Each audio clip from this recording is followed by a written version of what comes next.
Odoo gaddaam lammiileen Itoophiyaa lakkoofsan nama 20 ta'an qarqara galaana Yamanitti du'aan addunyaa irraa boqotaniiti jiru.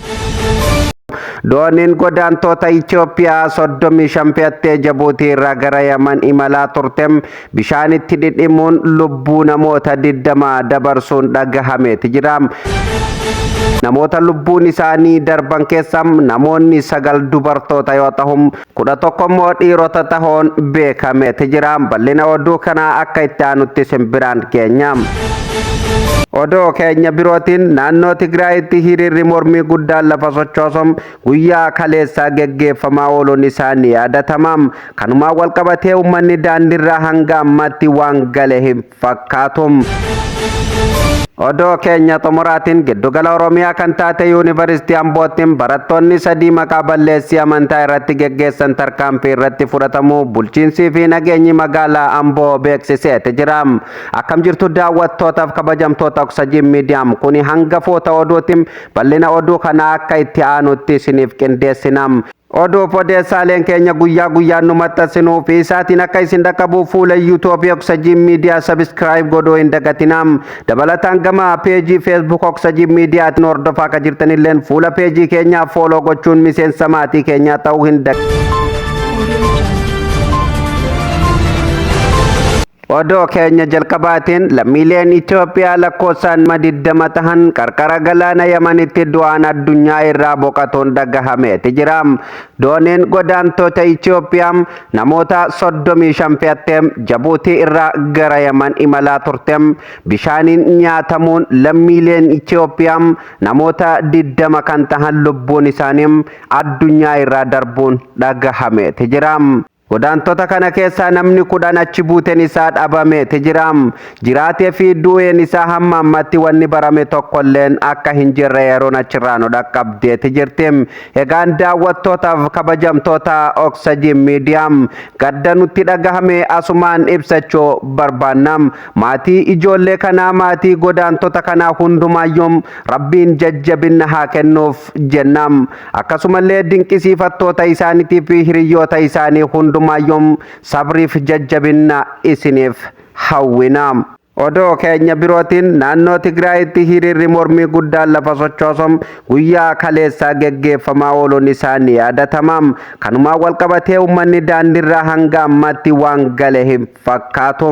Hijaaba ni uffannam barnootas ni baranna jechuun barattoonni shamarran musliimaa hiriira geggeessaati jiru.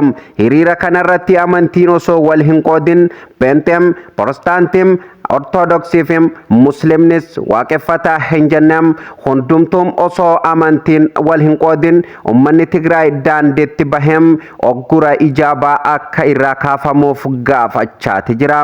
Abiyyi Ahmadii fi Biraanuun Naggaam karoora Islaamni biyya diigaa jechuun waggaa 6 irratti hojjechaa turan milkeessuuf yaalii naannoo Tigraayitti barattoota qullaa oofuuf tattaafatan tahuu ni mul'isa.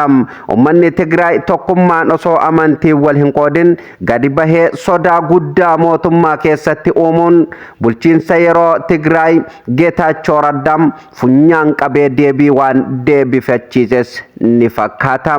Geetaachoo Raddaa guyyaa 2 dura gara fuula Facebook isaaniitiin kuni waan sirriitii miti yookaan tarkaanfiin fudhatame isa sirriiti jechuun dubbateeti turem.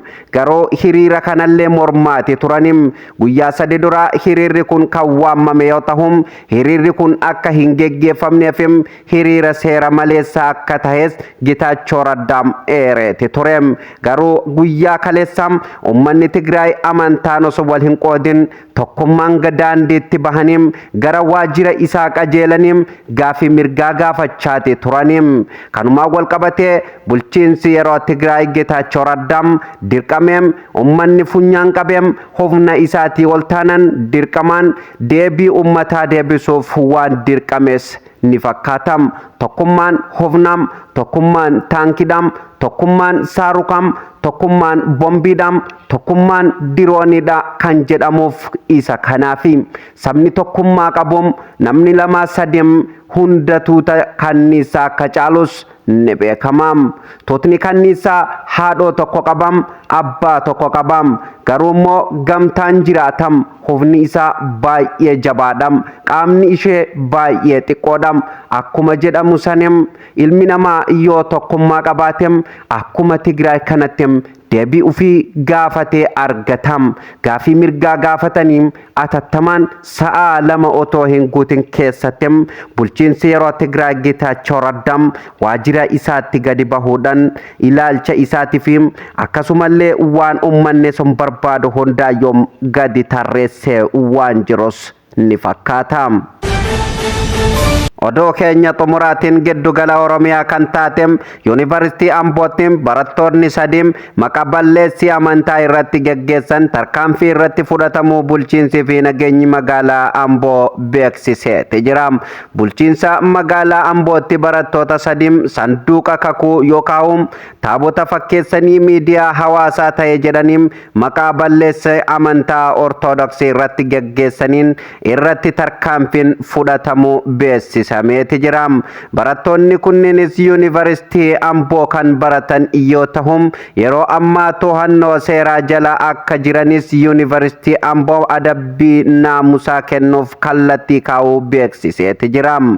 Maddi isaa koominikeeshinii bulchiinsa magaalaa Amboo irraahe. Taateen akkanaa kun irra deddeebiin Oromiyaa keessatti yeroo raawwatamu ni arginam. Kuni kan ta'uuf kaayyoo ufii galmaan gahuufim fedhii ufii galmaan gahatuuf akkasumallee waan amantaan hin qabneem amantaa maqaa balleessuufim hawaasa amantaa san hordofuufim hawaasa amantaa biraa qabu walitti buusuuf kan dalagamuudha jedhaniiti jirum. Kanuma wal qabateem tarkaanfiin amma irratti fudhatameem baay'ee gaariidha jechuunis namoonni hedduun jajaati jirum. Adabbiin akkanaa kun haaluma kanaan osoo itti fufeem hawaasni miidiyaatti bahee wal goyyoomsuufim amantaa namaa xiqqeessuufim amantaa kaan gadi buusee kaan ol baasum aadaa tahee itti hin fufu taham. Egaan daawwattootaaf kabajamtoota Oxygen Media oduuf odeessaaleen keenya har'aa gara goolabamutti deemeeti jiram. Guyyaa guyyaan oduuf odeessaaleen keenya akka isin dhaqqabuuf fuula YouTube Oxygen Media subscribe godhaa akkasumallee gama peejii Facebookaatiin Oxygen Media Network follow gochuun miseensa maatii keenyaa ta'uu hin dagatinam affeerraa kennam. Sagantaan keenya kanarraa asumarratti kan goolabamu taham sagantaa itti aanuun hamma walitti deebinutti horaa bulaa Libanam.